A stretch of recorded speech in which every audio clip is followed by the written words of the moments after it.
dubbed the king of underground journalism. You're listening to the destroyers of fake news, Kristan T. Harris and Don Via Jr. on the Rundown Live. Feed your brain and grow healthy ideas. Tune into the Rundown Live. Your forecast into the future.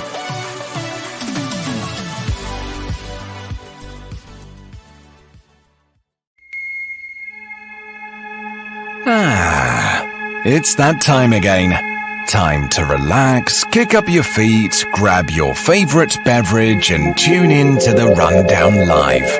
Your forecast into the future.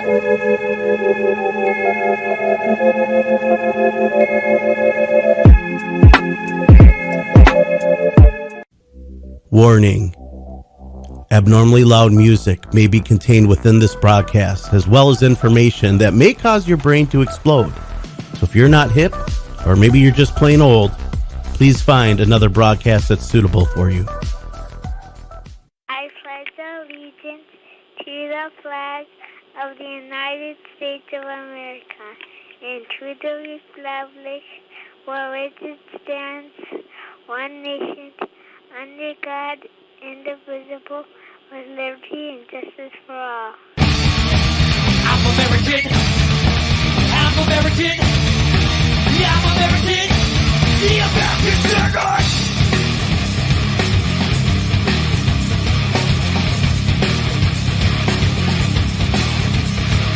Another wrong up this progress in motion. The people with the power of hope, no notion of allowing it to become again. Where it was when we started in our end. We all fall to the hands of the reducers. A mouthful of always they try to seduce us. Counterpart of our own can't be trusted. Lies, cheated and breaking the trust. And it's looking and burn. We're rising and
You're listening to the Rundown Live, rundownlive.com on KGRA, KGRADB.com, band.video, and I'm the host with the most, Kristan T. Harris, and riding shotgun with me, as always, the very sexy big man himself, Don Vi Jr., and we have a great broadcast for you guys today. Bruce Davis is our guest.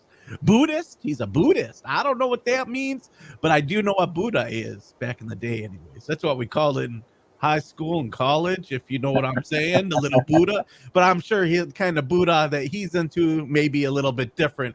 But he'll be joining us after the bottom half of the first hour. But before we get into all that, make sure you guys check us out, kgradb.com, band.video. You also will find this broadcast on rumble.com/the Rundown Live. We also have a YouTube, Rundown Live. Just I had to say it quietly so people don't go over there. Like, don't use that. We're on x.com, Kristan T. Harris, Rumble. And you know what's crazy, Don? We're getting now 1,000 views per episode. On Rumble? On Rumble. That is amazing. We're constantly growing. Like I'd say after it sat there a week, almost 1,000 views per episode. There's people that play in decent rock bands, hip hop bands, whatever it is. And it takes them a month to accrue like 600 or 700 views. We're getting that daily on episodes, and we're just growing here at the Rundown Live. And I got to give a shout out to our homies over at InfoWars, Harrison Smith, Owen Schroyer, and Alex Jones for definitely ramping us up. I was on Harrison Smith's American Journal today. I was talking about your article, Don. Do you know which article I'm talking about? Look at y'all smiling, grin to grin, cheek to cheek. Look, the guys from InfoWars are like, why do you look so tan, Kristan T. Harris? Well, first of all, this man's been working out. I'm pumping some freaking iron here. Yeah, making those gains. I've been working on some skin control because I suffer from a rare autoimmune disease that I believe I got from a jab, not the jab, like a jab, which causes an eczema type psoriasis, and the tanning keeps it at bay. So I don't look like a test animal at a Bill Gates food plant there. Right. Yeah. But it was interesting. So I was on American Journal, and we were talking about geoengineering, Don. We were talking about your piece. And what's interesting, let's talk about your piece, because we haven't really dove into it. Did we? We briefly mentioned it, but I don't think we talked about this. And I want to talk about this because I brought so much more, Don. You put together such a great article, but I had all this background because I debated Gennady Stoliarov on chemtrails. That's right, the great transhumanist himself. And I obliterated him. Sorry, Gennady. I just seen it from my point of view. I lose a lot of arguments, and sometimes I say things I don't, that I probably regret or don't regret. But it is what it is. But chemtrails. We had a conversation about chemtrails, and the reason why is the term chemtrails is slang for geoengineering. If you don't know what geoengineering is, it's another term for weather modification. And I remember the first argument I got in my last relationship, ChatGPT, not my last relationship. Just kidding about that. ChatGPT was the other relationship that I was talking about. ChatGPT is the AI, and it's I was talking to it, and I was like, are chemtrails real? And Don, what do you think ChatGPT said? Well, ChatGPT probably parroted that official narrative that chemtrails are just a conspiracy theory, which that is correct. Like ding, ding, ding, ding. Rundown Live trivia, 1 point for Don Vi Jr. And so it went in and it said that, and I asked it, well, what is weather modification or geoengineering? And it said, is geoengineering real, or is weather modification real? And what do you think ChatGPT said? It probably went along the lines of, yes, it is real. And so then that prompts the whole question of, if chemtrails are geoengineering, and you say chemtrails are fake, but geoengineering is real, doesn't that mean that chemtrails are real? Well, so then I asked ChatGPT, are chemtrails geoengineering? And it said, yes, they are. And I said, well, geoengineering is real. Does that mean chemtrails are real? And then it said it did not want to. It said it will no longer. It said it will no longer be answering further questions on this topic. Crazy. I broke the AI. I did. Kristan T. Harris is smarter than AI. Yeah, so that's typically the response that we get when we cover geoengineering and weather modification technology. There's still a lot of controversy surrounding it. And I've actually been meaning to write an article like this for about 6 years now. I had a draft saved in one of my emails, one of my old emails that I had sent to myself in about 2018, where I wanted to do a pretty in-depth piece explaining weather modification, geoengineering, things of that nature. And I just never really got to it. So last week, when you suggested I do an article about that recent legislation in Tennessee where they're targeting chemtrails as well as other forms of weather modification, I figured, why the hell not, and just folded it all together. So I literally sat from 12 o'clock in the afternoon till 4 o'clock in the morning, 16 hours, well, technically 15 hours because I did stop to eat lunch for an hour, but basically 15 hours straight through writing this 3,000 word plus piece, basically debunking the argument that chemtrails are not real, showing the evidence that yes, they are. Here's the government documents. Here's the officially admitted programs that they used. And, definitely go over to the rundownlive.com and give it a read. It's lengthy, but it's really informative and really important. And if you guys don't know, the video of me is viral right now. So if you see me on the internet, it's probably because it's getting like ridiculous amount of views. I looked, it was like in the top 10 videos on band.video. It was like thousands upon thousands of views. I'm talking like what we get in a week. And I'm sure it's going to reach 20 or 30 or 40,000 views by the time it's done. It's just blowing up because I brought the fact that there's patents for stratospheric Welsbach seeding, right? But what a lot of people don't know is that there's not a whole lot of evidence proving that this is what they're using and that it's going on. So I brought the evidence, of course. I brought the smackdown, right? I went on InfoWars and I said, bam, these are the documents. Look it up yourself. It's not fake. And here it is. We're going to share it with you guys right here on this broadcast, the documents that I brought up. The first thing I brought up is the fact that it's actually in ResearchGate, and that's a research site where people put their research.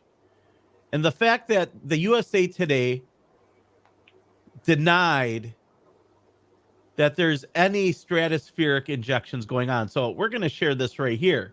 This is a study by Egyptian professor Mohammed El Husseini.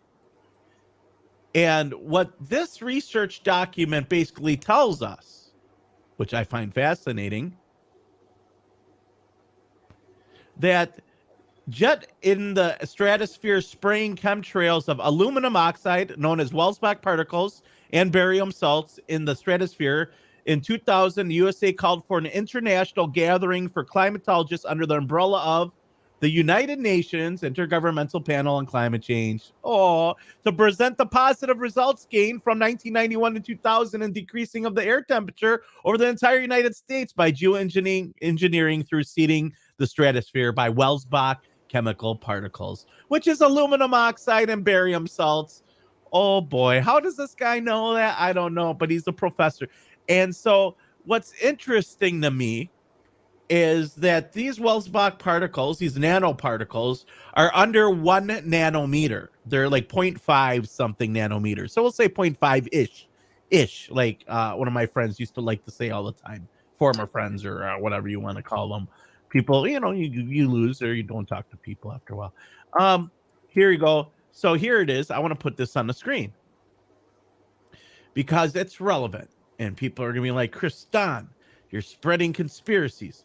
Well, here is a fact check by USA Today. So the fact check, false claims, toxic levels of aluminum found in Mount Shasta, California. Well, they found 2,000 times the likely amount of aluminum allowed. Toxic levels of aluminum are being found on elevated locations like Mount Shasta thanks to geoengineering. And so their sources, and the reason why they say it's false, is testing of multiple water sources on the Mount Shasta area, both in 2014 and now, found safe levels of aluminum based on the Environmental Protection Agency and California state standards. But what they don't tell you, and what Kristan T. Harris is going to tell you right here on this broadcast, that you won't hear anywhere else except for on Alex Jones InfoWars, which I was on earlier today, is that the EPA only checks for sizes as small as 1 nanometer. But these smart dust particles, guess what? They're 0.5 nanometers. So what does that tell you, Don? It tells you that they basically figured out a way to game the system to use these essentially cherry-picked statistics to continue this cover-up that these things are indeed going on. And here it is from the EPA's very own website. Dimensions of the nanoscale approximately to 1 to 100 nanometers, and that's referred to on nanometer scale. So they're not checking for anything smaller, and these things are like 0.5. So they're less than a nanometer. So the EPA is not checking for anything of that size. So therefore, it's not occurring, right? All right. Yeah. It's the deliberate We're not omission. testing for it, so it's not happening. That's the technical fact sheet That's there. Yeah, that seems to be the logic when it comes to the scientific establishment across the board. People aren't getting cancer because of the glyphosate and the GMOs because we're not testing for the cancer. Oh, people aren't having heart issues because of the jab because we aren't testing for it. And then it comes out, actually, yeah, they were, and they were with those two specific instances, they were even testing for it beforehand, and they knew about it, and they were just simply lying about it. So here it says bees suffer dementia due to metal pollution. Guess what kind of metal pollution bees are suffering dementia from? Aluminium, I would assume. Aluminum. It's aluminum. I prefer to use the British pronunciation because I'm a dork. They make everything sound a lot cooler, don't they? They got a better way of painting the language, and it's fun. But aluminum, it's literally the only reason behind insect decline. Well, where's the aluminum coming from? Well, they're obviously spraying Welsbach megatons of aluminum oxide in the nanoparticle particulates, in which the EPA doesn't test for, but in collection, these compounds probably raise the amount of aluminum in the soil quite greatly, and it causes plants to not re-up their let's say nutrients. So you're getting no longer get nutrient-dense food, leads to fat people. And there's a lot of things you can do with weather modification. And it leads to fat people because you eat more to get the same amount of nutrients, right? Right, yeah. And, so with regard to the specific chemicals that they were spraying, actually, so in my article that I wrote, that I'll bring back up here on the screen really quickly, right at the very end, I actually included an interview from about 10 years ago of your homie, Kristen Megan Kelly, talking to Luke Radowski about what she discovered during her time in the Air Force. And it's about I think maybe a 4-minute clip or something like that. Let's so play if I can, why not? Yeah. Oh, it's an 8-minute clip. Okay. This is Luke Radowski of WeAreChange.org, and I'm here with Kristen Megan, who's actually a U.S. military whistleblower. She has an amazing, fascinating story that we will share with you here today. Now, Kristen, can you tell us what branch of the military you were in and what you uncovered? Sure. I was in the Air Force on active duty for 9 years, and I worked in bioenvironmental engineering. And now I know the issue came up with chemtrails. I know that's an extremely controversial issue. A lot of people are extremely divided on this issue, but you actually saw things from your experiences that kind of give it a little bit more validity than I actually saw ever before. Can you go into the details of exactly what you saw? Yeah, basically, to summarize it, part of my job was to know everything that was going on in the military and what type of impact that might have on human health, and then the environmental aspects and impacts. What chemicals are we using? How are we disposing of it? Kind of cradle to grave. So we were the internal compliance people for following OSHA and EPA standards. One part of that process was to approve chemicals, hazardous materials. What are you using? Why do you need it? Where's it being used? And tracking that disposal. After it being brought to my attention about chemtrails or geoengineering, I used to think it was crazy. It actually was disrespectful to my line of work, because here we are trying to prevent environmental aspects and impacts and not have anybody get sick from our operations. But in an attempt to debunk it changed my life. I started noticing things. I started noticing large quantities on the system where I would approve chemicals that did not have a manufacturer name, wasn't tied to a building, and that was normal protocol. When I started asking questions, I slowly became demonized. A couple years passed after that when I asked again and people realized I was kind of being more vocal about it on social media. I was starting to be thrown into a mental institution and have my daughter taken away. Wow. That changed my life. I no longer view the military the same way. And I feel like after 9 years of trying to uphold an oath, I'm able to do that now. And so you uncovered a lot of these hidden chemicals. Where's the connection with the chemtrails? Well, the connection is at first, when I saw these large quantities of aluminum, barium, strontium oxides and sulfates, I thought, well, this could be for an industrialized process for something called shot peening or, bead blasting, things that you see in kind of the automotive industry. Except those were already accounted for. I already knew how much was used for those processes. It was a little type of different constituent. And the first thing I did, part of my job was to sample air, soil, and water. So that's what I did. I air sampled the soil, the air, and the water. And due to my profession, I know at which levels or limits of detection you need to check that at. And the amount of pollution that was in my area, and this is tests I did in Oklahoma, in Georgia, in Chicago, where I'm now. But in taking those samples, I knew the background because a lot of these things are naturally occurring in elemental, but not in this form and not in this quantity. So how did it get there?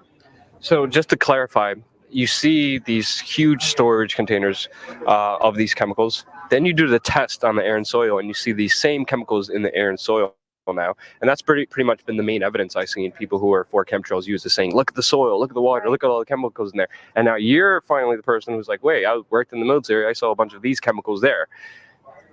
That's crazy. It is crazy. I used to think it was crazy. And everyone asks, why are there no pictures? Yeah. Well, I'd like to see you try to take a picture inside of a restricted air hangar because you'll have an M16 in your back. Yeah. And the hardest part for people to realize is, where are the pilots? Like, there's people who have come forward, but these people are scared. You look at what's happened to whistleblowers, look at Snowden, look at Manning. People are scared. And I think because this topic is already labeled a conspiracy theory, I don't think the government necessarily views me as a threat yet. And I know it's not the most safe thing to do, but it's the right thing to do. It's laughed at. It's made obscure. But just to bring the point home, the question I have is why are they even chemtrailing? Why is the military and government chemtrailing us? I don't know. What's your understanding of it? Well, I don't have anything that can solidify, but I do have my opinions, and that is the history of weather weaponry. I mean, you can take away people's monetary system, you can take away people's rights, but you take their food and you disable their ecosystem. That's the number one way to handicap people, and they've done it since the 40s. It's not new. Also seeing how it started out to be a government program, and then noticing that it is a way for private corporations to profit off this, whether it's controlling agriculture, profiting. There's certain events, you lose money on if it rains, or so knowing that you can kind of predict and control the weather, there's money there. I've also, heard that it could be tied to Agenda 21, but for me, it's not about why, it's just stopping it. It needs to be stopped. Yeah, and it's called the crazy ass conspiracy theory. The Chinese are doing it now openly. They did it for the Olympics. I mean, they've sprayed people. I'm sure you've heard the St. Louis story. They did biological testing. So if the government is capable of doing that, why is it so hard for people to believe? And I don't know if you've heard about David Keith, but he's actually a geoengineer, Canadian. He works at Harvard. He just wrote a new book on climate engineering. And inadvertently, he's brought more awareness to this because I feel they're getting ready to admit it. And they're trying to sell it to us. It's kind of like they sell vaccines to us. They sell fluoride to us. Fluoride is a mining waste product. Well, how can we make that good? Put it in your water. So I think that they're trying to now kind of admit it and act like they're going to start doing it. And they've already been doing it. Yeah. So where's the fight taking you? What's next? So I want to go ahead and pause it there because an interesting part that she mentions is that she says that they're going to basically start rolling it out and sort of start publicly admitting to it. And the important thing about that is that this interview actually happened back in 2014. And 10 interestingly years enough, ago. right after that in 2014, interestingly enough, right after that in about 2015, late 2015, early 2016, that's right around the time we start hearing these public discussions about, solar geoengineering and stratospheric aerosol injections and things of that nature. So, Kristen hit the nail right on the head.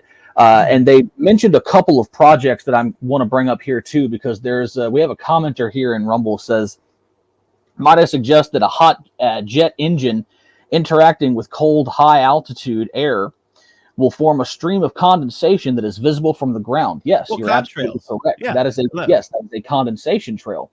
For you, different. commenter, might I suggest that you actually go and read the friggin' article because I address that in the article. There's a difference between condensation trails and chemical trails, chemtrails.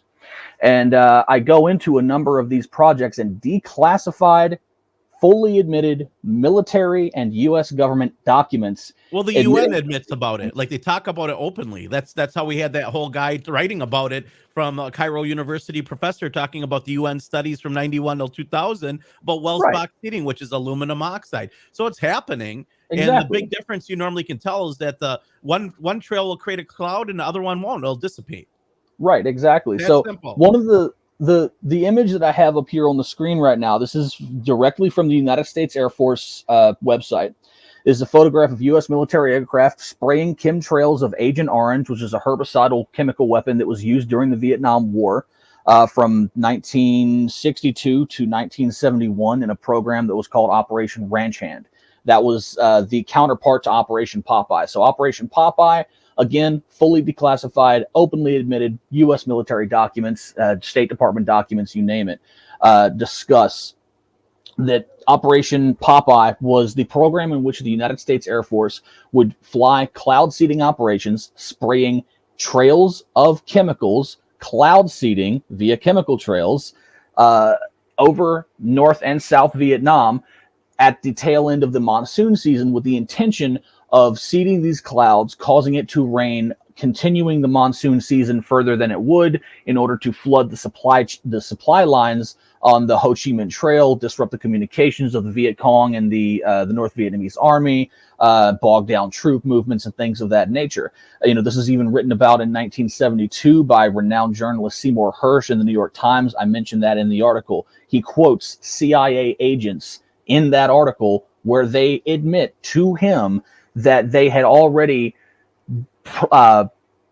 practiced and basically prepared these kind of programs as far back as 1963 in Vietnam during a number of CIA operations, and that they were successful. So that's CIA in the New York Times to a reputable journalist admitting, yes, we can fly planes through clouds, seed the clouds, and make it rain, effectively control the weather. Well, and what's controversial is that they're using aluminum oxide to do that in large amounts. In small margins of particle, it's not toxic, but the accumulation of years and years and megatons of this stuff is what the concern is over. And Corshi, I completely understand what you're saying, and that's why a lot of people who are rational, oh, it's just contrails. People don't understand. But people don't understand that there's a history, and since 1891, there's patents stating that they can use things to control or manipulate the weather. Right, Don? It's of course, yes. There's actually patents out there to add it to jet fuel.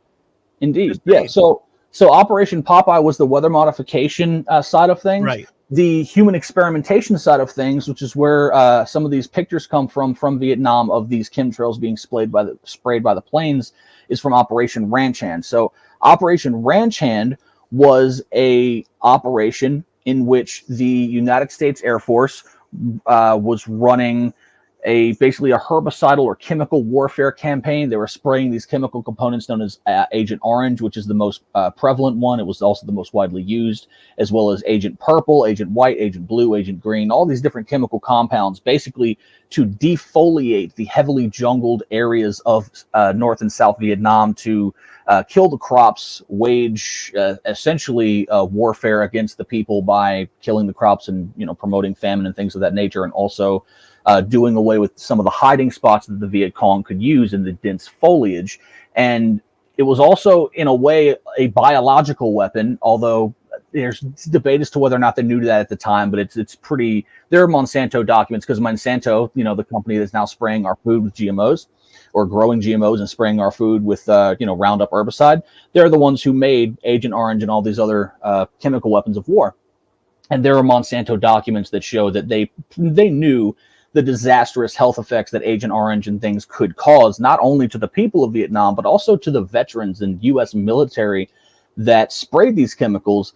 And so we have generations, children, grandchildren, and great-grandchildren to this day who are being born here in the U.S. and in Vietnam that their ancestors, their great-grandparents, etc., were exposed to this chemical, and they got skin diseases, cancers, leukemia, lymphoma, heart disease, just you name it. Just sounds like a good time, man.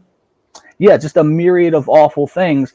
And I go on to mention in the article, if people think that they would only use that in an overseas military application, unfortunately, that's not the case. We also have documentation of a program that was ran before the Vietnam War even started. This is during the 1950s. This is called Operation Large Area Coverage. It was a mass biological attack simulation carried out by the U.S. Army Chemical Corps from 1957 to 1958 as a part of a broader series of experiments that were carried out by the Radiological Weapons Program.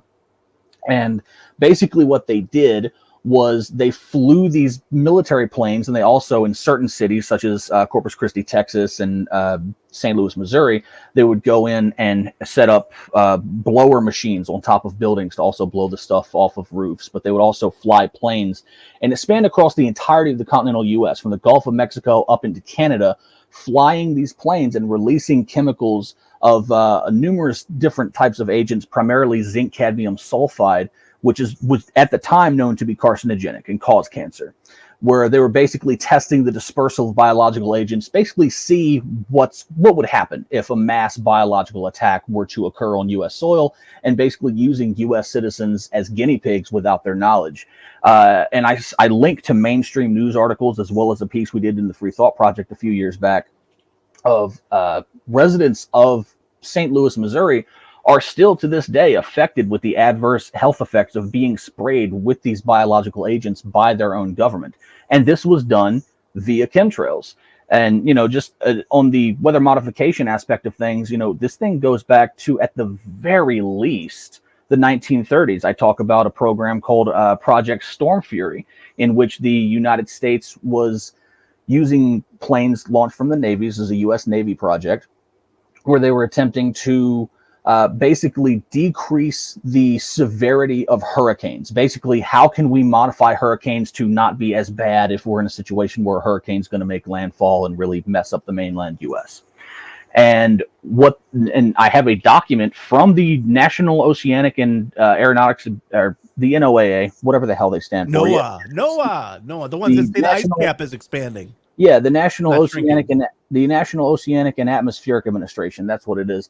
Where they're discussing a similar project called Project Storm Fury, but in that document they mention during the 1937 Project Cirrus, I believe it was Project Cirrus in the 1930s, I'm sorry, where basically what had happened in 1937, and this is an official government agency admitting this, NOAA, that they had cloud seeded a hurricane off the coast of Georgia, and it was originally projected moving west to east, so it was going out to sea.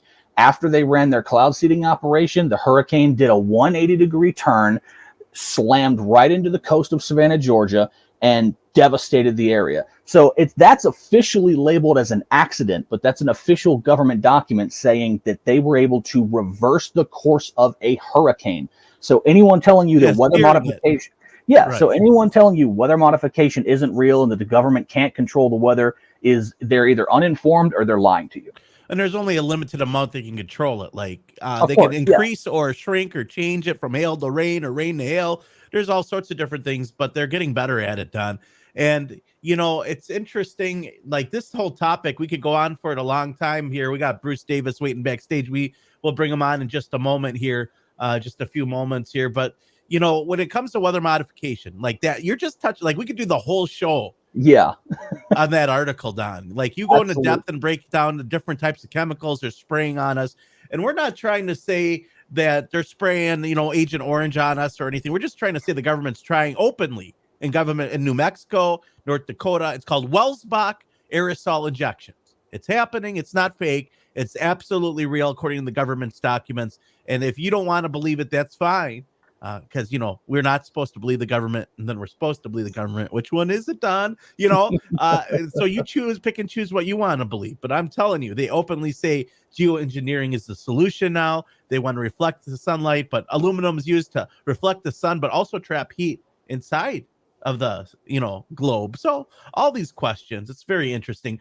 But Don, I have to say something that I've always wanted to do. Is this. National Havoc Robot League holds first ever robot fight tournament.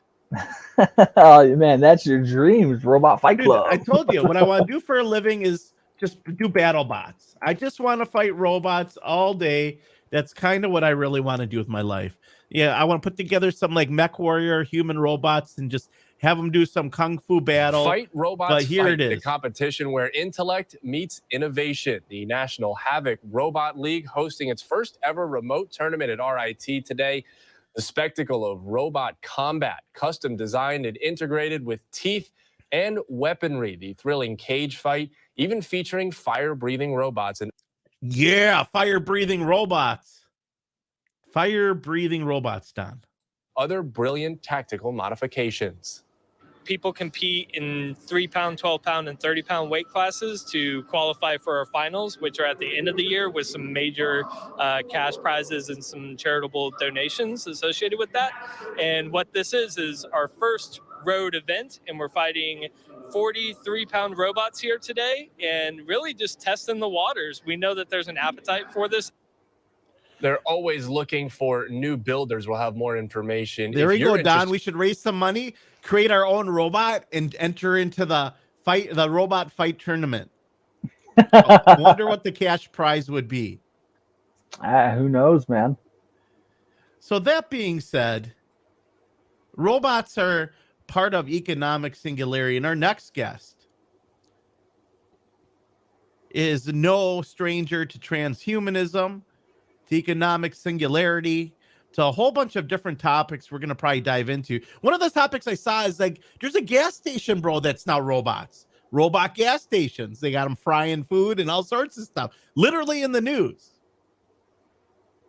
But we welcome to the broadcast, for first time ever, Bruce Davis. Welcome to the Rundown Live. We're really excited to have you on the program today. What a great show we have lined up. And there's a lot of questions. A lot of people, they want to believe all sorts of different things, but the world is a lot stranger than we've been led to believe. I think there's a lot of interesting stuff going on. And Bruce, you're a Buddhist. I guess, first of all, I don't really know what Buddhism is entirely. Like when I grew up, I thought Buddha was like the ganja, the green stuff. Oh, you can't hear us. Oh, that's interesting. Yeah, something's going on. We can't hear anything from your end as well. It looks as though the microphones are working. Yeah, he's not muted over here. Yeah, I'm not sure what the issue is. That's strange. Could you try exiting out and then coming back into StreamYard? That might fix it. He's muted. It shows there, so I don't know. Their mic is not connected, so it looks like his mic is not connected. So I don't know what to do.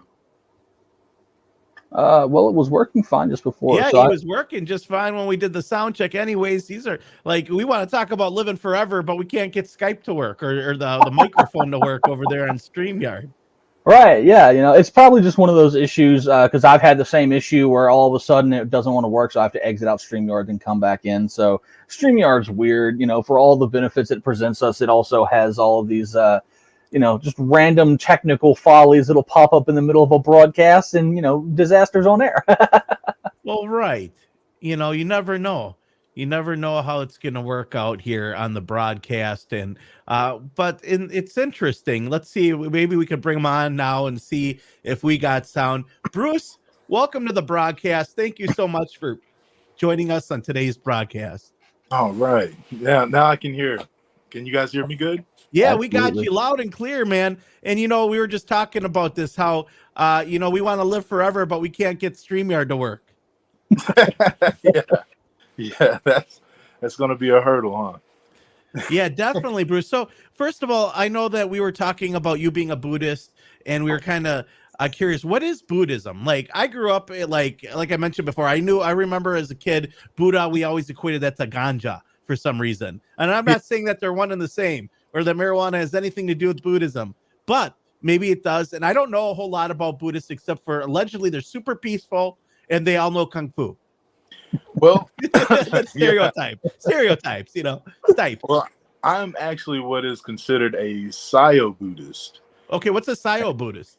Well, this comes from it's a faith and philosophy that wasn't necessarily intentionally created, but was a byproduct from the Psionics Institute. And what they were looking for was a moral framework, so to speak, because a lot of people would, they associate their beliefs and the way they conduct themselves by some kind of a system most of the time. And what these guys really liked about Buddhism was if you took away all the mysticism, it was very applicable to real life situations. And that's essentially what they did was they removed the mystical aspects of Buddhism and focused on the teachings of meditation that help boost clarity and pretty much quieting the monkey mind, which I had a huge issue with in the past and still wrestle with today. But it's a scientific institute that's really into the nuts and bolts of reality. They have expanded into the more, I guess, metaphysical. They have a form of spirituality, but for the most part, they're transhumanist. It's like a brand of anarcho-transhumanism. Hence the blue and white if you look at their website. But they have a idea for transhumanism and how things would operate once we get to the point to where you can extend lifespans. And if you have an avatar and something were to happen, damage that avatar, your consciousness could then be uploaded to another avatar. Or if you wanted to take a nap, some cryogenics or something, there would be people there to, resurrect you, so to speak. And the thought is that through technology, anybody's emotional baggage, maybe, or the unsavory quirks, bad behavior, bad habits and stuff that they would like to overcome, this would be achieved through the aid of technology. Kind of like in the Matrix, Neo, he wanted to learn Kung Fu and then, it was uploaded. So you would give everybody the knowledge they need, the facts, and the understanding. You would be able, I know a lot of people are familiar with like Black Mirror, but imagine the idea of a life review. Even you imagine, maybe being able to rehabilitate people. It would be done from a different standpoint, more like Buddhism, where everybody essentially practicing Buddhism wants to ascend to this state of clarity and mindfulness and know how to live in peace and harmony. Psionics is based upon the law of live and let live and the non-aggression principles.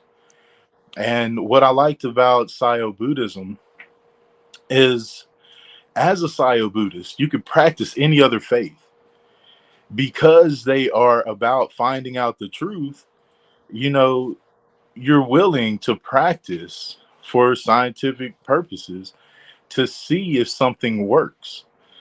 And that's one of the things that I'm looking to apply now in my search for making contact with extraterrestrial beings.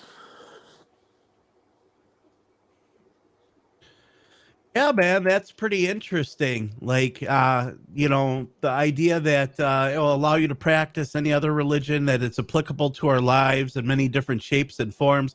Don believes something completely different. He's Norse pagan. I'm a born again Christian. We all come from different types of walks of light, and we believe all sorts of different things, but we all believe in treating each other with respect.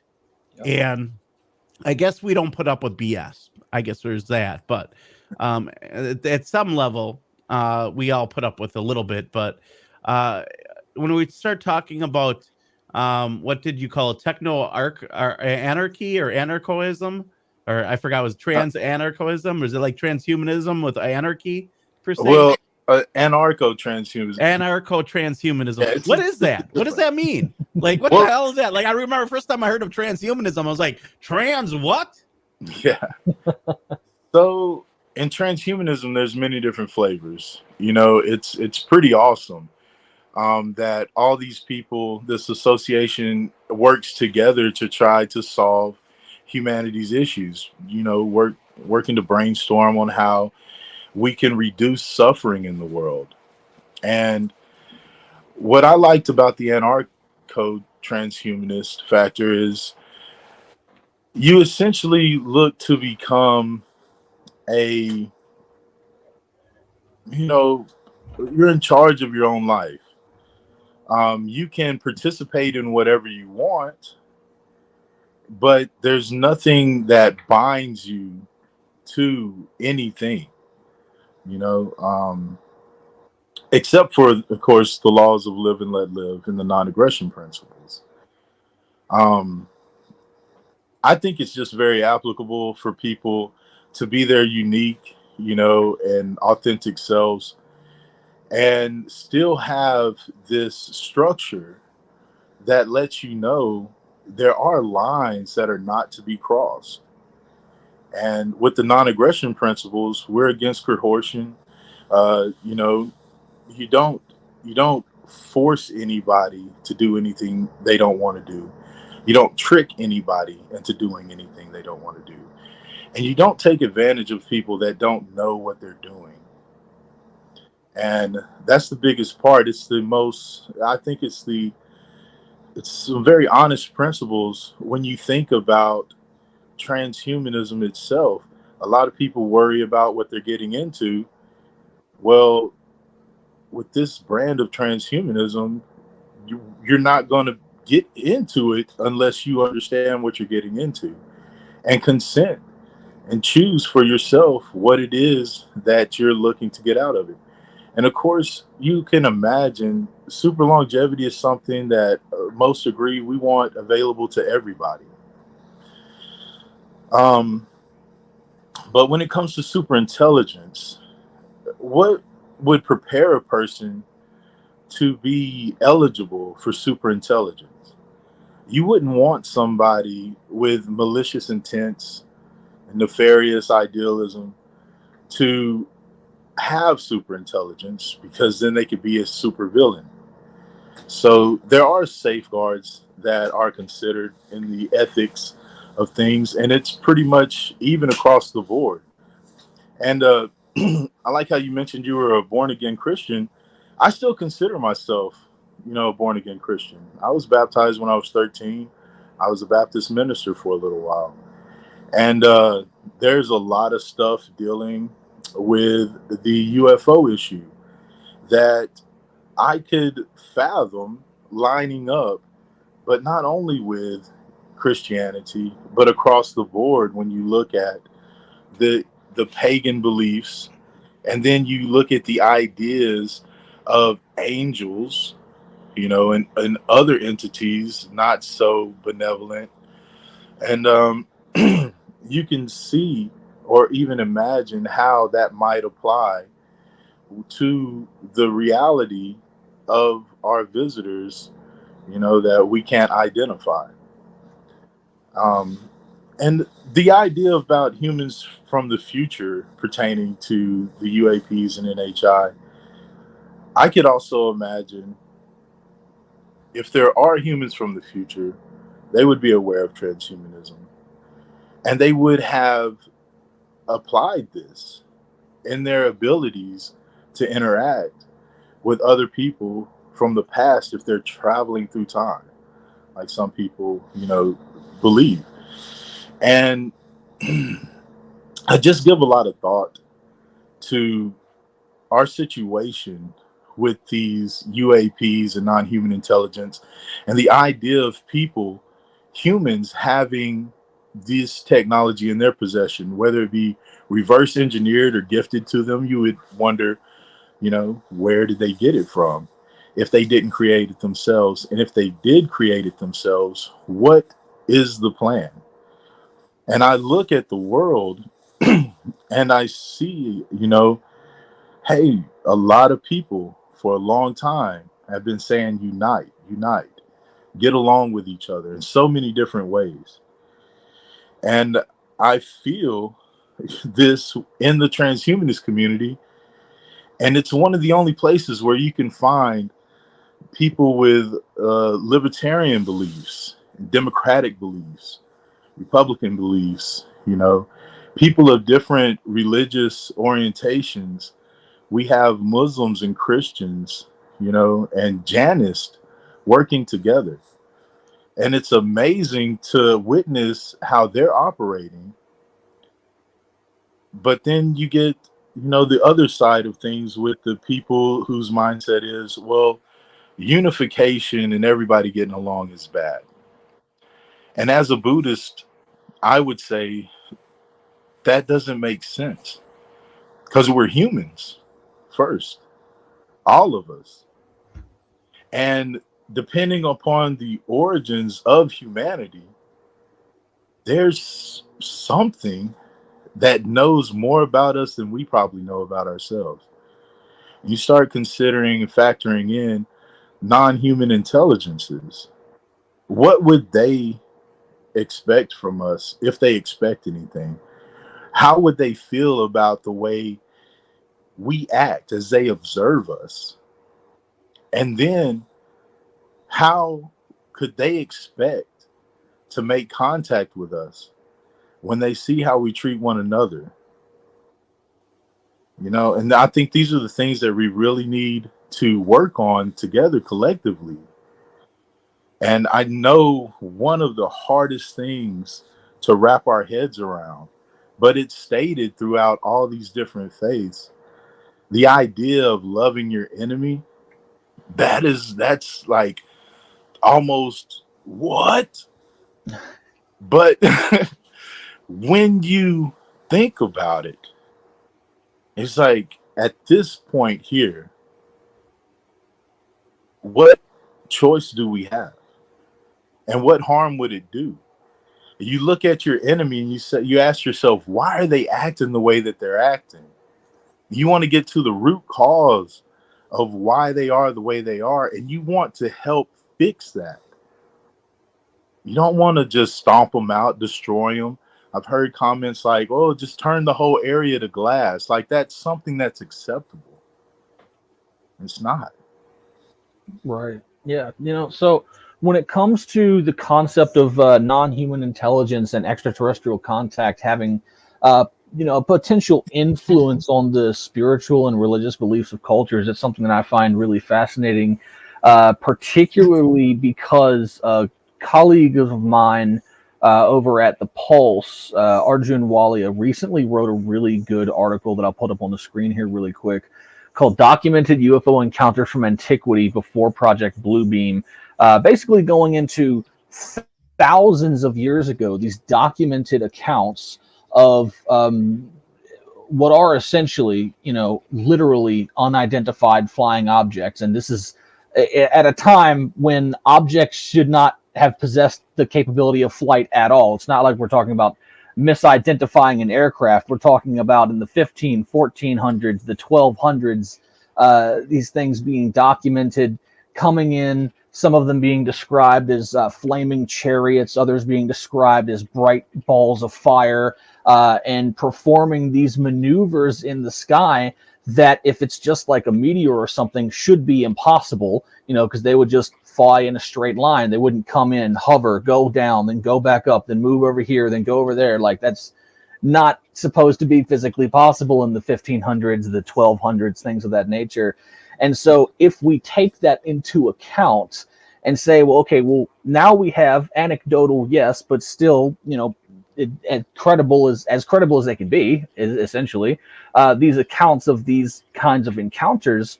So if we know this occurred, now it necessitates posing the question, what impact did it have on the development of human spirituality? Because we were having on a previous episode the discussion of the impact of psychedelics on the development of human spirituality, which is obviously also incredibly pertinent. It played a very key role, in my opinion, for anyone who's read Terence McKenna's book Food of the Gods, and talking about basically cavemen tripping on mushrooms and that births human religion, essentially, is the summary.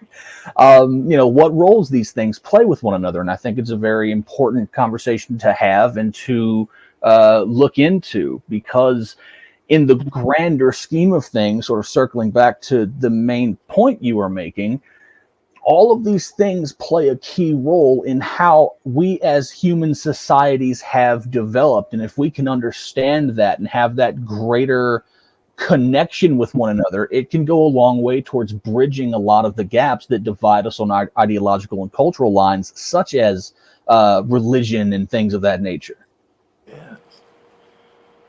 Yes, thank you. Very well said. We're going ancient aliens here, huh, guys? No, I'm just kidding. Well, I mean, the idea of this planet being colonized mathematically is way more statistical likely than, let's say, it raining on the rocks for billions of years and us walking out of a sludge pool at some point being like, oh, it's our time to be here.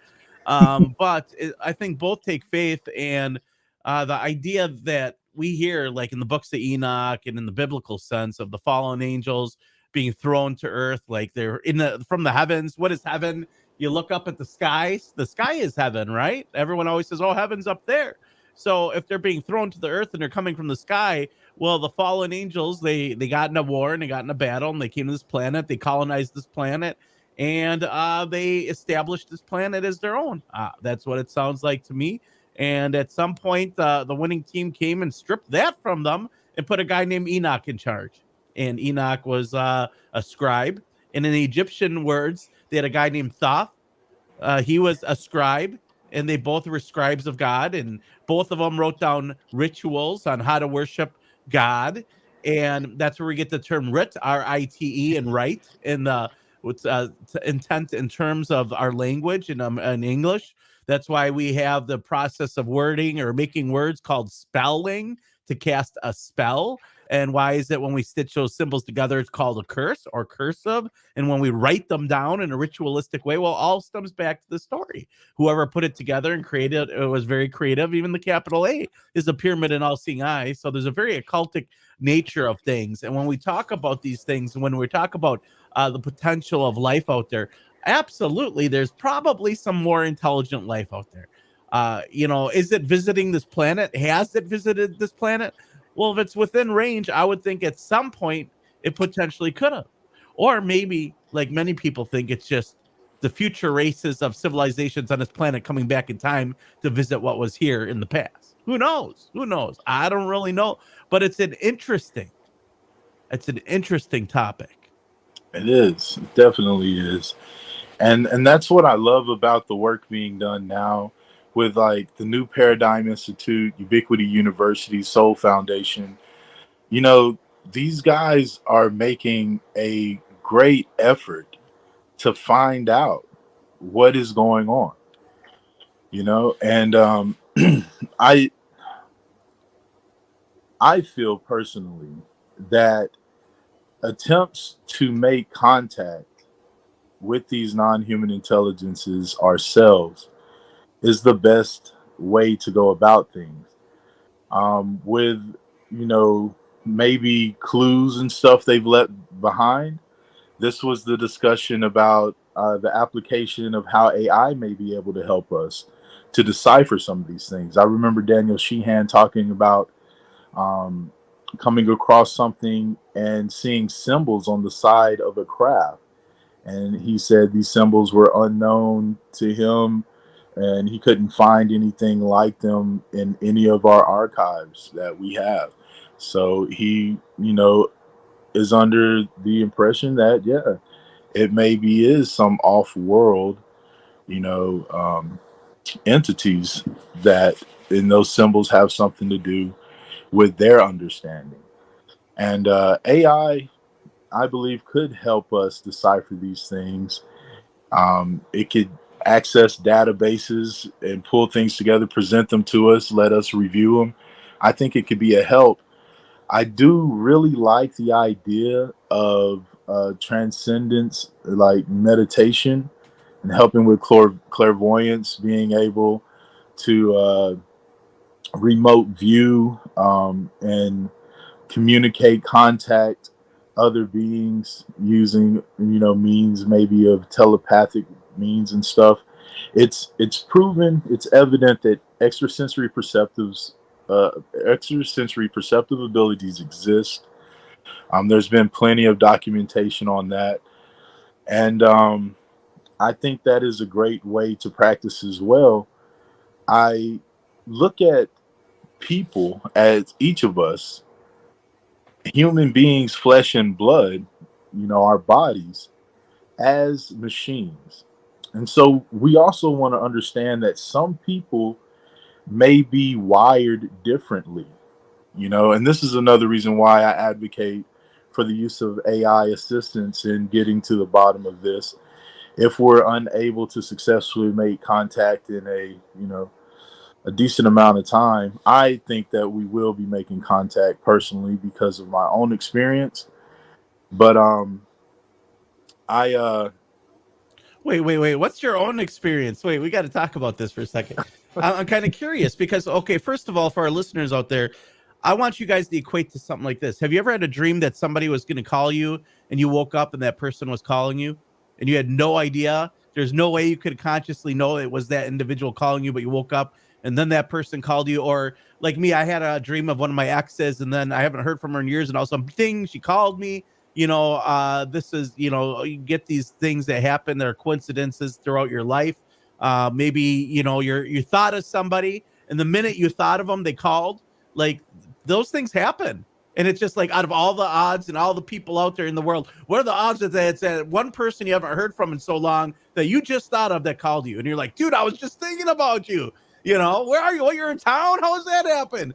Like there's something more. And we talk a lot about synthetic telepathy on the show because, the military is working on it, amongst other things. But so you like when it comes to the paranormal, I'm always a skeptic, but I do know that there's something out there, there's something to it, or something like if it's UFOs, sometimes I think it might be government. A lot of times I think it's government. But when I talk about telepathy, I've had it where I've had a thought and that person called. yes. Right? So like or better yet, I've had dreams of people. We'll put it this way: I've had dreams of relationships I've been in with other people, of the person being not faithful to me, and it ended up being true. And it's not like I even knew that or even had that thought. I'm like, oh, it was just a messed up dream. And I was like, holy crap, that happened in real life, essentially. Like I've had stuff like that happen to me, and it runs in my family. My grandmother has dreams. My mom has a dream. She all call me up. She'd be like, I know you're into something wrong. And you're like, no, mom, I'm not. And I'm like, shit, well, how does she know that? Like it's the mother's intuition, maybe you want to call it. But I have that same intuition when I know that I'm being lied to about something. Maybe I don't know exactly, but I know that something is off. Something somewhere is off. And, it's usually 9 out of 10 times. Either I'm given reason to believe it's true or it's true. So it is what it is. So Yeah. let's talk about this, Bruce. What are we talking about? What kind of experiences are you having here? All right. So my personal experiences. First, I'll just say I've had plenty of like UFO sightings. Strange anomalous phenomenon where they zip around fast and they're bright balls of light. And sometimes, even I was with a friend in Huntsville, Texas. We were out on his deer lease, and this orb came down through the field, and you could see some of the light on the ground, but as it went across the field and started to go up, started to elevate, it split into two spheres, and that blew my mind because I was like, what in the world is going on? Like lighting another torch almost? It looked like it went from 1 to 2, and I don't know if they were together and just the angle we were at, we couldn't, see that there were 2 or what. But that was really trippy. No, that's interesting because I'm going to share this message with you. So I saw on Facebook there was a giant UFO sighting, exactly like you expressed. There's a giant orb, and it split off into a bunch of different orbs into a V shape, and it was just floating there. And I sent it to my father because my father said he's seen UFOs, and he lived in the UP, Upper Peninsula, Michigan. This is like there's a military base in Minnesota, so it's not too far away from the UP Upper Peninsula. And over Lake Superior, he said he'd see those things of that nature. He's like, yep, that's exactly what I'd see over Lake Superior. So it's something that a lot of people have seen. You're not the only one to see this, Bruce. And it's exactly like you described. It's like a fireball that splits off into multiple fireballs, almost like plasma. Yeah, and hearing about these other accounts, it's nice to hear about them, and it's nice to know, eventually we're going to know more about them, and so I'll tell you about my more personal experiences. Now, I know a lot of people have experienced sleep paralysis, and I've read up on it a little bit. It said 70% of the documented cases of sleep paralysis, the people report there being some kind of dark figure in the room present. And the last time I experienced this, I experienced it a few times. Shadow people. Yeah, right. And the last time I experienced it, this shadowy figure, like, came over the top of me. It was super fast. It came from across the room. And this is one of the things, it was a sobering moment where I was like, okay, I can't see the light coming in through my window on the other side of the room through this shadow. And then it felt like weighted blankets were being put on top of me. It was almost like it sensed that I was like, hey, whoa, this is real. And I just remember saying in my head, hoping that it could, understand me. I wasn't receiving anything from it. But I was saying, you have no right to do this. And during this time, I'm practicing, Sio Buddhism, which is it's not a atheist form of Buddhism, but it kind of is. It's a skeptic, it's for skeptics. So I had denounced, all my prior experiences, and it had been a while, there's a lot of stuff going on down there in Florida when this was happening. But make a long story short, I told it that it didn't have any right to be on me like that. And if I died in that situation, if I continue to exist after my body deceased, wherever it's at, if I can get to it and it can get to me, we're going to have an issue. And I don't care if I lose, because you had no right. And it went away. About 5 days later, it was May 3rd, 2020. I was in my room messing around on my phone. I'd been up for a while, but I was trying to delete these comments that I made on a friend's post, and they weren't deleting. And I saw this light out of the corner of my eye, so I looked towards my door, and there appeared to be this light shining onto my door. And it's a studio apartment. And I'm sitting there, so I look at the window and I look at the light fixtures, and I was like, man, what the hell is that? But I figured I'll check it out in a minute. So I went back to my phone, and then I don't know that it got bright or anything like that, but it caught my attention again. And I was like, all right, hold on. And so I went to look to see where this light was coming from. And as I got closer, I realized that this light is in front of my door. and it's about as big as I am. It's just like a little, about a foot off of the ground, I guess. And so now I'm looking at it and I'm thinking, is this like a hologram or something? You gonna call Ghostbusters? Like That's the, you know, who you gonna call? my, Like, where's Venkman? I need Venkman here now, Stat. Where you at? You know, I don't where's think at that Winston? We point, need you guys. it wasn't, nothing was registering to me at that point. I went to stick my arm inside of it to see which side cast the shadow. And that's, you know, I was so close to it.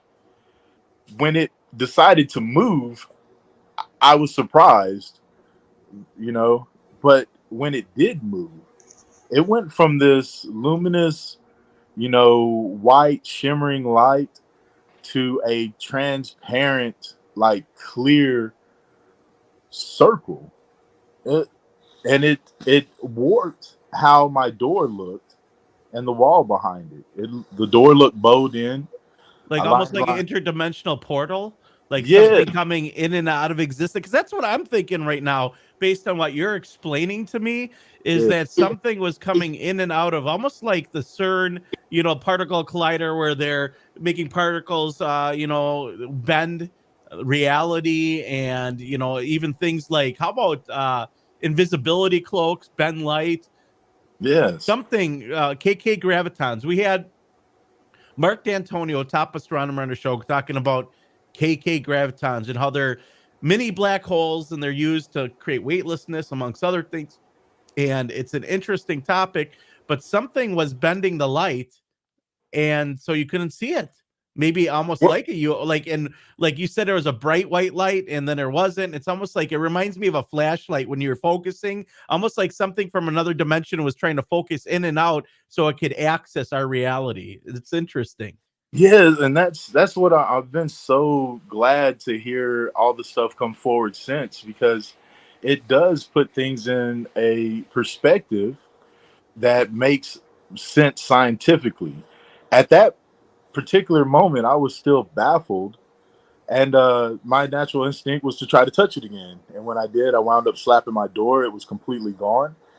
So then I was like, "What the heck was that?" And I'm laughing to myself, you know, rubbing my head. I turned around in a circle. I said to myself, "Dang, I need to go check in at the psych ward."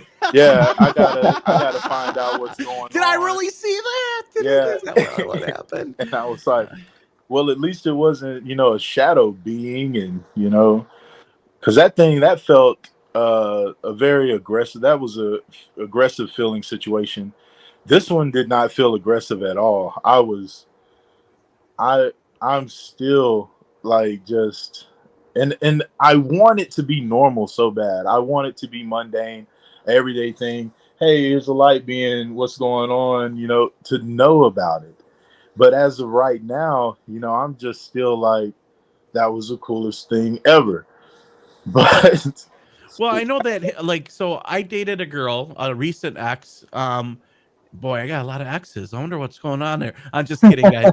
I was dating a girl, and she had the same issue with shadow people, and I did you know, I prayed over the house and they went away. But I did a lot of research into shadow people, and I've learned that there's indigenous ties, normally to the fact that there might have been an indigenous graveyard close by, and that they visit, and I don't know why, but they feed off of fear. So the idea that you get fear, that energy gets transferred to them. So when you get the sleep paralysis and you wake up and you see them and they're hovering and you can't do anything, is that something that's our psyche and the adrenaline causes? Or is that something that's really happening because, you know, the man in the hat, there's giant black blobs, there's shadows, there's all sorts of things, but the indigenous people know of these things. It's not like something that we just experience or that we just see. People see these things. And what's weird is they went away after I did a lot of prayer around this girl's house.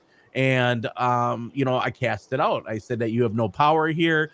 Please leave peacefully, you know, by the blood of Christ. And essentially, you know, I spent a lot of time in prayer trying to get out. And she said she didn't have a problem since. Now she could have been pulling my chain. But she was really hesitant to tell me about it because she thought she was crazy. And I mean, I could say she was probably crazy, but not in that way. But just kidding. And you know, kidding. The interesting thing about that is, as you mentioned, this is mentioned throughout various different indigenous cultures, both here in the Americas and also throughout the world. And this isn't even the first time we've had a conversation like this on the Rundown Live. Yeah. Well, not only that, it was about, and because I just looked it up on rundownlive.com, shameless plug.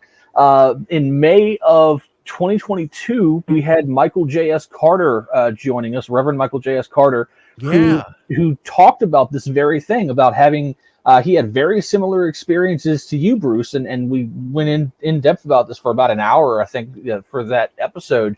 And, the correspondences between extraterrestrials and spiritual and scripture and things of that nature. So this is a very, point being, it's not a one-off sort of incident. Like, this is a reoccurring theme throughout various cultures that many, many people have experienced, which gives a certain level of credibility to it that certainly, indicates that, something is going on and we need to look into it further to really get a hold on what's going on.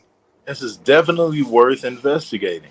Yeah. And to finish up my encounter experience with this light being, so after I said what I said about, well, at least it wasn't a shadow and da da da da, I turned back around and it's back in front of me now.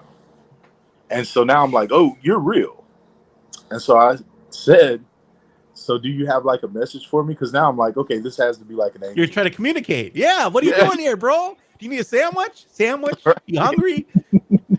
And then so I was like, well, do you have a name? No response. And it could be me. It could have just been that I, wasn't in the right beta waves or something. I don't know. But I didn't have any response from it. So then I asked, can I touch you? Because mind you, the first couple of times it moved out the way like super fast. So I started moving towards it slow. And as I get about a hand's length away from it, if I would have, just moved my wrist, I could have touched it. An arc came out from it. And it didn't look like an arc of electricity. It looked like light just coming out, like a finger of light almost coming out and making contact. And when the contact was made, there was this intense vibrating sensation. My finger was perfectly still, but the sensation was that of vibration. Like electricity almost, like pulsing through your body. And it totally blowed my mind because I'm thinking to myself, how is this so intense and painless? And that's, it disappeared after that. I'm standing there with my finger in the air, jaw dropped. But it's filing harassment charges at the local courthouse there. Bruce wanted to touch me. I'm a shadow person. Why are y'all trying to touch me? I feel assaulted while he's illegally trespassing in your house. Yeah, I felt like it was consensual because it did meet me, not halfway, but I didn't go all the way to it. But it's just that amount of energy that I felt. I was just thinking back on it since, and I was like, dude, it could have hurt me if it wanted to. Right. Not only that amount of energy, but that kind of intelligence of an entity like that. It's like, that's whoa. But it didn't hurt me at all. It didn't frighten me. It was awesome, especially in comparison to the shadowy figure. Now, whether or not they know each other, I don't know. So what do you think those are? Like, Bruce, what do you think it is? Like, you had to spend limitless, like, if that happened to me, that's all I'm doing for the next 2 years, just researching that. So I got to ask, you probably did an extensive amount of research. Are there other people that have had these experiences? And what kind of conclusions have you come to based on your research on what kind of being is it? This wasn't a shadow person, right? Or was it a shadow person? Look, so I talked to a few people about this, quite a few, and I did some good research. One of the things that, really made me think was I had one person tell me, she said, Bruce, if you're an energetic entity and you're able to bend light, then the shadow could have been that entity just projecting light away from itself. Oh, that's fascinating. No, that's legit. Yeah. It wasn't long after that. It was like a synchronicity. I came across this thing, and it's, not because, I like Buddhism or anything, but there was this Shaolin instructor speaking about the demon hand in the Buddha heart. And I thought to myself, dang, well, that would make sense. That would be the ultimate defense mechanism, to give somebody sleep paralysis. You don't have to do anything else. You don't have to torture them. You don't have to hurt them. You don't have to do anything. They can't hurt you. And then that light part, I want to know so much more, but one of the things that I can wrap my head around is this idea of a veil, like space time, and it's quantum materialized or quasi materializing and stuff like that. There could have been something inside of this or behind that, and I wouldn't have been able to know, but I did get to find out what it felt like to touch this light, and whether it was its own entity or not is a huge mystery. I would suspect it was energetic because of all the things I saw it do, but with the claims about because you say, is it extraterrestrial or interdimensional? Who are we to say it can't be both at the same time? Like, what they were like, what is light? Is it a particle or a wave? Right. And Well, I've had this conversation, Bruce. The conversation, I used to, like, I didn't believe in haunted homes till I lived in one with my best friend Melissa. And at one point I looked at her and I'm like, do you think that maybe that person is in a different timeline? And they're like, we're the ghosts? And they're like, who's messing with my kitchen drawer? Who keeps opening it up? We open the bathroom door. The ghost in their reality is like, who keeps opening the bathroom door? What the hell's going on? This place is haunted. And really, we're in like a dead zone for multi-dimensional travel between them, a very thin veil between our existence and theirs. And it kind of fades between them. And like, because we had our doors open, the kitchen drawers fly open, people pulling the bed sheets off. So who knows? Like, maybe in another dimension that's almost identical to ours, we're the ghosts. Like, I'm like, maybe we're messing with their reality, and they're pissed. They're like, holy shit, what's going on? They're mad. And they're throwing things at us because they're like, why is this ghost here? And we're the ghost in their reality. Like, have you ever wondered if that's the case? Because I did for a while. I have wondered ideas like, where are we, and what is our reality comprised of?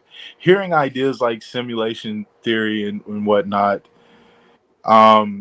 thinking about precognition and the prophecies, the similarities between a lot of prophecies, and then what we know about or understanding about quantum physics, like the double slit experiment. You have like the Kogi and the Hopi with these prophecies to where it's like, hey, there's two timelines, or a few timelines, and says one timeline ends, one timeline continues. Well, you could imagine the one that ends could be a cycle that we're trying to get out of. Who knows? Who knows what it might be with Masters of the Universe? Exactly. But that would, Yeah, and it opens up doors for these really ancient concepts like reincarnation is simply about the cyclical or the allegedly cyclical nature of the universe, is sort of going back to the spiritual aspect of things. One thing that's sort of the glaring, pun intended, about these entities appearing as beings of light is that if we go back through spiritual and religious scripture, we have these tales of angelic beings or some other divine entities appearing as shapeless forms of light or vaguely shaped forms of light, which circles back to what we were talking about earlier. What influence has this had on our development with spirit? Yes. And then, and I often thought to myself, I was like, well, what if by the life I lead, somebody tried to make an assessment of what that was according to who I am. That would be, I don't think that's a good way to go about things. And I can imagine some people in the past having an experience like mine. If this isn't a psyop, which I don't think, if we had something that advanced, there would be nothing that could be done, no matter how much we knew. Even if we could prove for a fact there was a psyop, with that technology in human hands, you might as well just decide if you want to go along with the program or find a way to opt out, because whatever that is, there's no getting around it. If we had time to examine it, I bet you we could figure out a way to kill it if we felt like we needed to. And that might be why it doesn't stick around long enough for us to take a good look at it. I mean, they made 4 whole movies on Ghostbusters. They know what's coming for them. Ain't afraid of no ghosts. Well, 5 if you call the all-girl one, but I'm not really called that. But that's the Matrix-like stuff, if you think about it. Because of the fact that there is something that goes on there, and there's something I think science just can't explain yet. And we brought you on to talk about economic singularity, okay? And it's really hard to, because this is such a great topic. Like, it's interesting, and for 3 weeks we've been talking about robots, automation, smart cities, 15-minute cities, life extension, concerns, this and that. But this is a real life experience. This is something that people see and they don't know how to talk about it. They don't know how to they're worried about what people think. They're worried about saying something. They'll say, "Oh, I've seen something," or "I've seen stuff." But this is your personal experience, and you're an intelligent person, Bruce. You're not like the average Joe out there. You're highly intelligent. You understand science. You're involved into the transhumanist movement. You are interested in life extension. You got a theological background, right? You're a Baptist, was a Baptist minister. You're also into Buddhism. You understand socio-Buddhism, which is interesting in and of itself. You've had experiences, just like when I explained to my friends about my friend Asia when I was going to church and youth group. She had glasses this thick, and they prayed and laid hands on her. And I, like, sometimes when those pastors would lay hands, it would be exactly like you expressed. It felt like electricity going through their body and transferring into your body. And they used to call it being slain in the spirit, right? You're there and they pray for you, and then all of a sudden somebody just like, they pass out because the electricity from one human knocks them to F out. And people don't understand this. Like, but this happens in church. You're meditating, or it's a form of meditation, or whatever it is. Well, she got healed. Her eyes were fixed, and she no longer needed glasses. After that day, they prayed for her. People laid hands. The electricity was big in the room, and bam, she could see. I don't know if it was through a fruition or meditation or how the heck they did it, like Jesus did it when he fixed blind people and made them see. But something happened, and I've witnessed people who allegedly were possessed, and things come out of 15-year-old kids or 12-year-old kids' mouths I've never heard, and they're throwing people around that are football player size like they're nothing. Like, where does this strength come from? Was it a mental illness? But once the demon was cast out, they were back to normal, like nothing ever happened. And they were thankful that it happened. What is this? And why is it? Why is it that this stuff happens? I interviewed a bishop who did exorcism, and he saw people float to the ceiling. What is it? Why is it happening? These are real things that are hard to explain. There is more to it, and we just don't know. And there's the science community will say, you guys are quacks. You can't trail quacks. That's what we're saying, and it's okay. I'm all right with saying I don't know, but I know that something happened. Right. Exactly. I do I very much appreciate the members of the scientific community that are taking interest in these things right now. They are, yeah. Yes, those guys, and I can't wait for more, scientists to run towards this. But I imagine for a lot of them, it could be, tiring, because it's not like you can set up a laboratory and have a specimen and go in there and start doing work. We have to find a way. These things are sentient. They have a mind of their own. We have to find a way to get them to come around us. But how does it work? They're not physical. They don't have a physical brain. Is it like, do they have an energetic brain, or are they interdimensional beings that are like some kind of force field that allow them to visit here? And so to us, they seem like a shadow. To us, they seem like an orb of light. But to them, they're a full being able to either astral project or project their consciousness to our reality. And they see that you recognize them, they reach out to you, and then you get the spark. I have no idea. There's got to be some government documents. Don, where are you at this? What about MK Ultra? What can you tell us about this stuff? Remote viewing, because you're the man.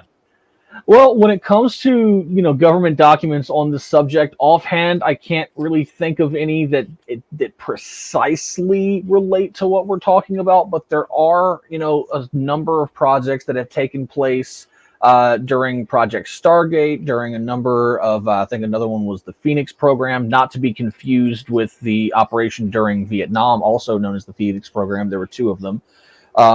And where they just sort of experimented with a lot of these things. They experimented with extrasensory abilities, telekinesis, things of that nature. And I think I vaguely remember at one point in my studies running across documents talking about them being interested in doing studies with interdimensional things of that nature. I know that there are documents where they essentially confirm what we would refer to as like manifestation or witchcraft in scientific terms, talking about basically the energetic transmutation or the alchemical energetic transmutation of energy to manifest one's will. That's in scientific terms is basically what witchcraft or sorcery or magic would be.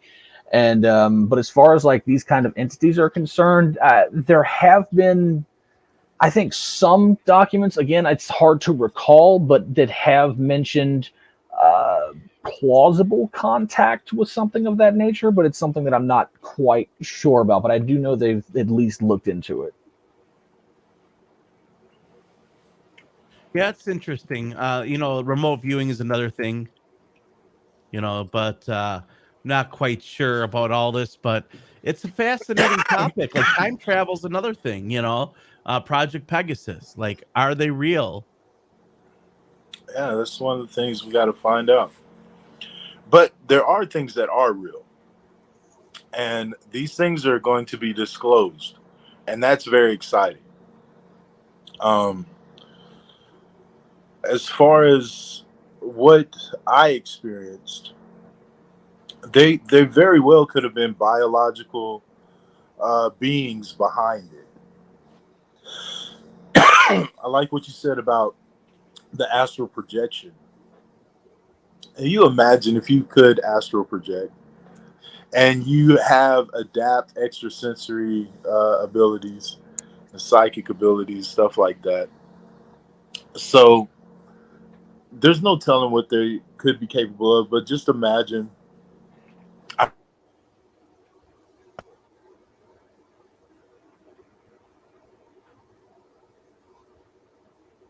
I think we might have lost Bruce on our end. Yeah, I'm thinking so. It's the government. They don't want us to know about astral projecting. Bruce is gone. We'll see if he comes back to this broadcast. We've removed him. But it's interesting. It's wild. And you never know what you get with the Rundown Live. We had that expert on Shadow People. She wrote a whole book. I can't remember her name for the life of me. But I know she sent me a signed book. But, when we talk about astral projection, that's another thing that like rock stars have claimed, people who have used drugs have claimed that, it's out of body experiences, Don. Fascinating stuff. It is. It is, it really is. And the way that these kinds of experiences shape our interactions and shape our views of the world is really fascinating. And just sort of goes into the whole history of the plausibility of how this sort of thing goes about. Welcome back, Bruce. He's that's a good one. Get Sorry things about that, guys. Totally okay. But yeah, so these things they're absolutely really important, and with the way that they develop our views of the world and how we interact with the world, because whether it's extraterrestrial or interdimensional or some kind. Like there's a relationship there that, in my opinion, has likely always existed. It's not something that, it's certainly not something that's new. It's certainly, not something that's just been around for a few thousand years. I think it's, in my opinion, something that's been around essentially as long as anything has been around, not just humanity, but it's because it's one of those things. If we're talking about physics, energy can't be destroyed; it can only be transferred. So, it sort of plays into that. And I've had my own encounter with what I might consider a light being, although I'm still very on the fence as to exactly what the hell you saw, huh? Yeah, because it was one of those. I'll break it down simply because it very profoundly affected my spirituality and what eventually led me to Norse paganism. But basically, it was back in about 2016. I was going through basically the worst depression of my life. I had a lot of bad things that happened in a very short succession. I was incredibly depressed for months on end, to the point where I had become suicidal.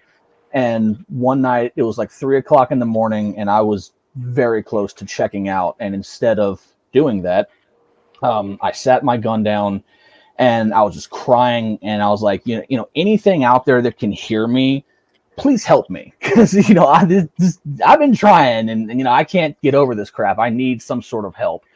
And I basically cried myself to sleep that night. And the following morning, around 10 o'clock, 10:30 in the morning, I woke up. And the orientation of my house is really important because, as we know, the sun, rises in the east and sets in the west. And the orientation of my bedroom window is that I don't see direct sunlight coming through the window until about 4:30 in the afternoon. So it's about 10:30 in the morning when I wake up. And it's almost like the sun is like right outside my window, which I should not be receiving this amount of light at this time. It's just not, that's not the way this light beams into my room at that particular time.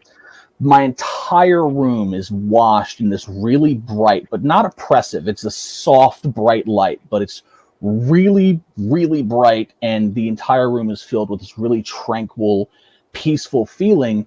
And all of my depression was gone. Like I went from being very close to not being here the night before, just hours before, to I'm okay. Like 100%, not like, oh, I'm a little bit okay. Like, no, I was good. So something heard me and helped me and healed that part of my heart that was hurting. And so that's what, in addition to having done paranormal investigations, knowing that the paranormal existed, that's what sort of spurred me to, okay, something divine, I quote unquote, heard me and helped me. So now what the hell's going on? So that led me into my whole spiritual journey. At the same time, I got fascinated with my my family's lineage, with going back to Norway and the Norse pagan beliefs. And so several months later, because at first I thought it was okay, maybe it's Jesus, because Jesus was one of the deities that I had called out to. So okay, so I'll try the Christian thing again. Still didn't really work out for me, because I was like, I just don't feel it. You know what I mean? I just don't feel that as my path. So several months later, the night after the solstice, and I'm out there, I'm outside, I'm underneath one of my trees in my yard. I'm just sort of listening to old Nordic music and just sort of meditating. And so I called to Odin, the god of wisdom of the Norse pantheon. And I was like, hey, I need a sign. I basically need you to come down here and give me something that is such a slap in your face sign that my rational brain can't explain it away and say, oh, I'm just making crap up. So I sat there for about an hour, and it was the solstice, incidentally enough, was also the night of a full moon, which, that's, anyone knows about like astrotheology and things of that nature. There's very powerful energies going on. So for about an hour, nothing happened. So I'm like, okay, whatever. I guess I'm agnostic because I don't know what the hell's going on. But right before I go in the house, something in my gut tells me, look up at the moon again. So I look up at the moon one more time. And prior to this, it had been a cloudless night, not a cloud in the sky, but a formation of clouds had moved in front of the moon. They took the shape of an 8-legged horse. And in the Norse faith, an 8-legged horse is Sleipnir. It's Odin's steed that he rides between their world and ours. And so the clouds looked like an 8-legged horse, and then they shifted and they took the face of Odin, of an old man with long hair and a long beard, with the moon shining through his one eye. And I froze, because it's not, I've tried to explain it away with like pareidolia, like, okay, maybe my brain's making up shapes, but it was so detailed and distinct. And I felt this massive wave of electricity flood through my body, and it felt like I stood there for like several minutes, but I looked at my watch, it could have been more than like 30 seconds. So this was a incredible divine experience of mine, where basically the gods came to me and like, hey, you wanted a sign to show you we're here. Well, here we are. Do with it what you will. And that was the moment that, you know, pushed me to converting to Norse paganism, and why I am so devout now. But it all started with that light entity thing that essentially saved my life, that now that I've studied more of the Norse faith, I believe could have potentially been Baldur, which is one of Odin's sons, and he's known as a god of light. He's associated with the sun and love and joy and kindness. So this very long story I just went on is sort of an anecdotal exemplification of how things that we've been discussing in this episode might have played a role in influencing human spiritual connections and belief systems. Well, it's interesting, Don, and thank you guys both for sharing your stories, Don. And I'm really disappointed, Don, that your answer wasn't that I asked you to join the Rundown Live and that saved your life. But, you know, what a great story, dude. What a testament of experience. And, you know, as me being a believer in Christ and Christianity and creation, amongst other things, I think it's interesting and it's important to listen to everyone's point of view, because I don't know everything. And I want to know why people believe what they believed on. Now I know. I had no idea, like, that you went through that, like the whole depression thing, and what a testament to overcome it. And you know, that your crutch was a sign, you know, from the clouds. And it's interesting to understand why you believe what you believe and what your experience is. Just like Bruce's experience with shadow people and orbs, and you know, I've seen things myself. I've seen shadow people. I woke up in the middle of the night and I had to pray because I couldn't breathe. I had sleep paralysis, and there's a giant black hole like floating on top of me, and I could just feel that it was pure evil. My hair was standing up. I was scared. I couldn't talk. I tried to talk. Nothing was coming out, and all I could do is pray in my head, and then it went away. You know, it's just interesting that people have these different life experiences and why people believe what they believe. Like, I respect Don, even though I don't agree with them. I know he's a pagan. But I love Don. I love Don completely. You know, he's a good friend, great individual, makes me happy. You know, he's a sexy big dude. And Bruce is an awesome guy too. Like, he's Buddhist, you know, but allows him to believe whatever he wants to believe. And he's seen things too. I've not seen no Sasquatches though, or centaurs or minotaurs or, you know, vampires or werewolves or what else out there? What else is out there? Chupacabras or Jersey Devils. But I'm not saying that, you know, animal human hybrids are out there. Who knows what the government makes and what's going out there? You would think that some guy in a lab that's a scientist that's doing something illegal anyways, it's like, what the hell? Let's make a yeti or a mermaid and throw it in the water, you know? Never know. Never know, Bruce. So we got less than 10 minutes, Bruce. What's your thoughts on economic singularity? Well, the economic singularity. What is it? I mean, I personally don't know a lot about it. When it comes to futurism and in that realm, I always liked Jacques Fresco's idea with the Venus Project.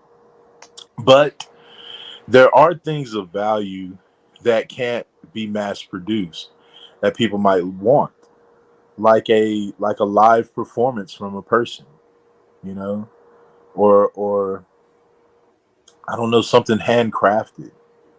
You know, there's still things that would have a monetary value, and this is one of the biggest hurdles I think that we're facing right now, is how to go about making sure everybody has what they need and can still get what they want, and it be, you know, obtainable and fair.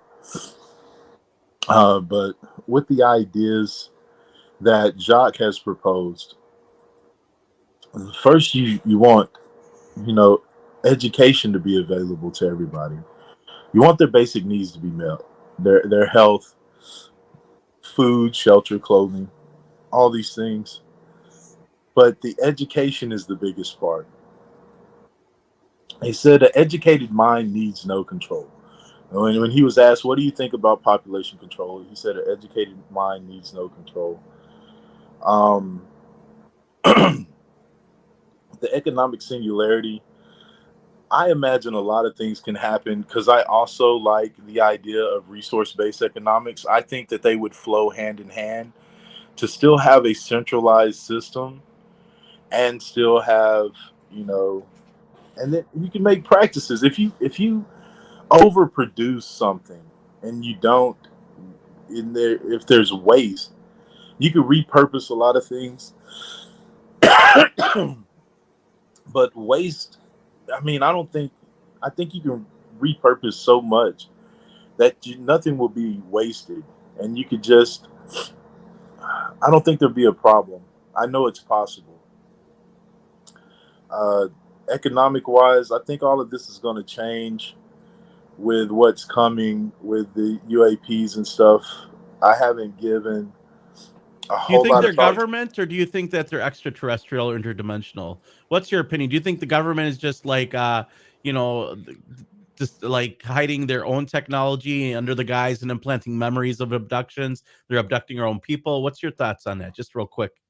It could, okay, yeah, because we're running out of time. It could be possible that it's all man-made, and they're trying to guide us in a way to where it's like, hey, man, you guys are going to figure out how to quit fighting and to clean up after yourself, or we're going to allow some things to happen that's going to remedy the situation another way.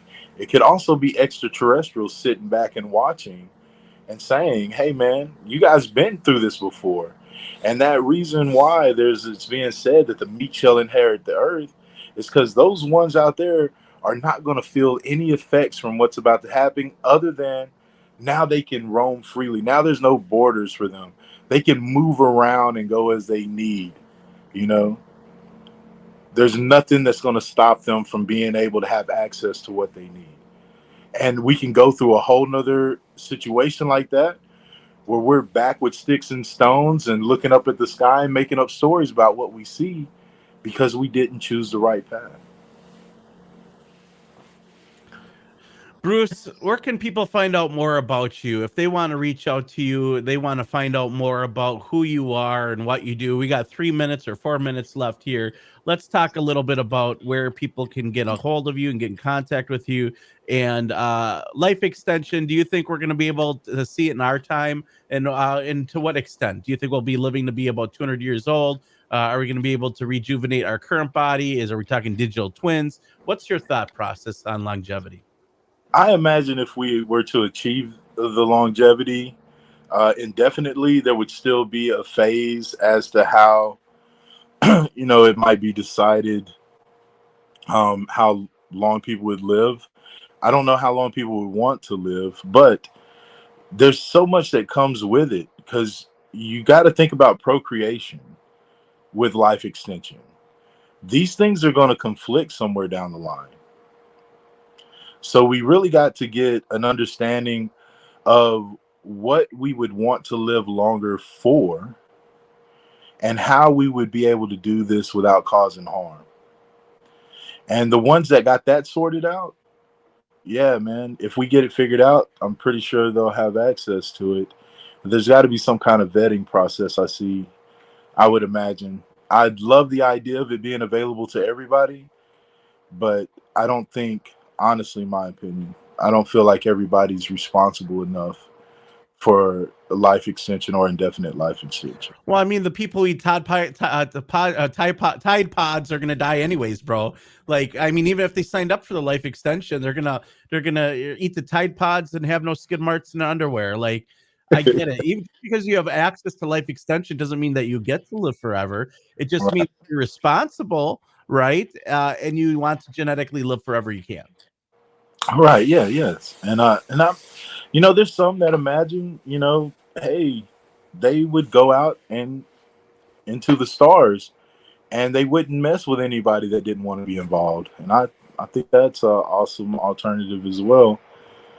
But there's a lot to be sorted out. I know all of my friends want it to be available to anybody that wants it, like universal health care. I think that's fair. I think that there's a class that should come with it, though. It's like, hey, if you're very fertile, Right. just calm down. You got time if you want to raise a family. Get to know people and decide what Make good you want. decisions. Yeah. Right. Good decision. I also think like a thorough psychological evaluation would probably be a good idea, as you mentioned earlier, keep the psychopaths away from getting their hands on technology to make them live 500 years or more. Well, I mean, those are the ones that want the technology, though, Don. In some cases, In some cases, right, not all of them, not everyone, but some of them, the ones with the money. Anyways, Bruce Davis, thank you for joining us on today's broadcast. You guys are listening to the Rundown Live on KGRADB.com, band.video, and the rundownlive.com. If you want to support us, we are 100% listener supported. Bruce, where can people find out more about you? You can email me. You can try to email me at proton, the numbers 222.nyc. Wait, it's bruce22.nyc@proton.me. All right, Bruce, thanks for joining us. We'll have to have you back soon. You guys stay blessed. We have another show tomorrow. Same bad time, same bad channel. Support us. Go to the rundownlive.com, leave a donation. And Bruce, great guest. Thank you again. Thanks for the hearts. You guys have a good night. We'll see you guys tomorrow. You're listening to the Destroyers of Fake News, Kristan T. Harris and Don Vire Jr. on the Rundown Live, your forecast into the future.